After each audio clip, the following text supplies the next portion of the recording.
So in our last explainer, we talked about maybe humanity's single greatest achievement, the agricultural revolution, right? We went from wandering nomads to settled farmers. We built villages, we mastered the land. I mean, it was incredible. But here's the thing. That amazing achievement, it created a brand new problem. A huge one. Something we'd never, ever had to deal with before. I mean, for the very first time, you have thousands, even tens of thousands of people all living together in one spot. This isn't your small, tight-knit hunter-gatherer band anymore. This is a crowd, a massive crowd. And that leads to a huge question. How on earth do you manage all of this? And the answer, the big problem, was just too many people. Seriously, just think about the logistics for a second. How do you make sure all that harvested grain gets distributed fairly? Who keeps track of it all? How do you stop everything from just descending into total chaos? Humanity had built this amazing new world, but now they needed a brand new rule book to go with it. So where did those answers come from? Well, they first started to pop up in this one special place, a land nestled between two great rivers, the Tigris and the Euphrates, a place we now call Mesopotamia. This is the very birthplace of what we call civilization. Now, don't get the wrong idea. This place was no paradise. Those two rivers, they were wild, totally unpredictable. They could flood catastrophically and just wipe everything out. So the very first challenge was simple survival. The question was, how do you tame nature itself? And the solution was, well, it was cooperation. But not just a little bit of cooperation. We're talking cooperation on a massive scale. People absolutely had to work together. They organized, they dug these enormous irrigation canals to control that river water and bring it to their fields. And the result? The result of all that teamwork was something the world had never, ever seen before, a massive, colossal food surplus. So for the first time in human history, we have real wealth, right? All in the form of stored up grain. And what's the first rule of having wealth? You gotta protect it. And this is where a brand new group of people, the Sumerians, step onto the scene and pretty much change everything. See, the Sumerians didn't just make bigger villages. No. They built the world's first true cities, places like Uruk and Ur. These weren't just settlements, they were independent city-states that ruled over themselves and all the farmland around them. And when you look at how they were built, you see the blueprint for civilization. They had these massive walls for protection, huge temples called ziggurats right in the middle, and a society that was getting really complex. You didn't just have farmers anymore. Now you've got priests, you've got soldiers, you've got specialized craftsmen. And guess what? All that growing complexity, it created the next big problem. I mean, think about it. With all these different people and jobs and resources, all these moving parts, how do you keep track of everything? How do you manage this brand new, complicated urban machine? The solution they came up with? Well, you could argue it's the single greatest invention in all of human history.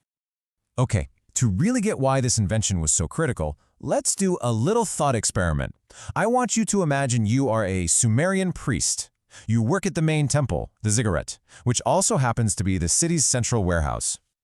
Okay, so day in, day out, farmers are showing up, bringing in sacks of grain. It's their taxes, their offerings. Your granary is absolutely overflowing. But wait, who brought what? Did Farmer Anu bring 5 sacks yesterday, or was it 6? And shoot, how much grain do we owe the soldiers who are protecting the city walls? The problem is, your brain, human memory, is just not powerful enough to manage an entire economy. No way. So they started with something pretty simple. They just drew little pictures, we call them pictograms, on tablets of wet clay. A little drawing of a grain stalk meant, grain. But here's the catch. Drawing pictures is really slow. So over time, the drawings got simpler, faster, more abstract. Until eventually, they evolved into this amazing system of wedge-shaped marks that you'd press into the clay with a special tool.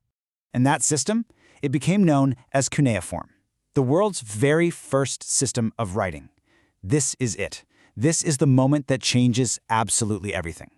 Because with writing, our ability to store and pass on complex information just exploded.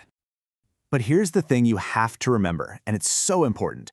Writing wasn't invented for poetry or love letters. Nope, it was invented for accounting, for bureaucracy. It was a practical tool for keeping track of taxes, inventories, and spreadsheets, basically. And this invention, this is what marks the official end of prehistory and the beginning of what we actually call history. Okay, so once that huge information problem was solved with writing, it's like the gears of civilization started to turn, and they started turning faster and faster. Suddenly, the pace of innovation in Mesopotamia just went through the roof. It was this incredible wave of new ideas and new technologies. Just take the wheel, for example. At first, it showed up as a potter's wheel, right? Great for making a ton of pottery fast. But then, some genius had this brilliant idea, hey, what if we turn that thing on its side, stick it on an axle, and boom, you have the first wheeled carts. And that one idea completely transformed everything from trade to warfare. Now, think about it. When you have tens of thousands of people jammed into a city, you need more than just tradition to keep order. You need actual written-down rules. And so the Babylonians, who came along after the Sumerians, they created one of the very first detailed legal codes in history. You've definitely heard of it, the Code of Hammurabi. Famous for that principle, an eye for an eye, a tooth for a tooth. And yeah, I know, an eye for an eye sounds pretty brutal to us today, but its importance was absolutely monumental. What it did was shift society away from personal revenge, where families could get stuck in these endless bloody feuds, to a system of justice run by the state. The government, not you, was now in charge of punishment. That's a huge deal. And the innovation just kept on coming. Remember those unpredictable floods? Well, to try and get a handle on them, to understand the seasons better for farming, they started looking up. They looked to the heavens. They began to meticulously track the movements of the stars and planets. And in doing so, they basically invented the science of astronomy. And to map out everything they were seeing in the sky, they developed this really sophisticated math system, all based on the number 60. And what's so wild is how that ancient system is still with us every single day.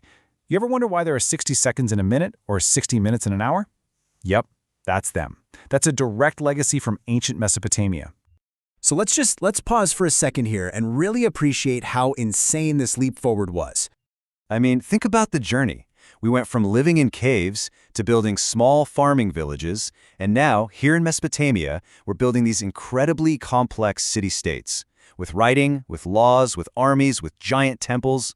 It was a total, complete transformation of what it meant to be human. But, as always, success creates its own set of new problems. You've got all these powerful, wealthy, super-organized cities, and they're all sitting right next to each other. And what happens next is almost inevitable. They start to compete for land, for water, for power. And that brings us to our final big question for today. What happens when these unbelievably advanced cities take all their new tools, organization, writing, warfare, and turn them against each other? Well, out of that conflict, a new, even bigger idea is born. The idea of empire. But here's the thing. Mesopotamia wasn't alone in this. At almost the exact same time, along another great river, the Nile, a completely different rival civilization was rising up. One with a totally unique worldview, one obsessed with eternity and the afterlife. So in our next explainer, our journey is going to take us to the land of the pharaohs and the pyramids.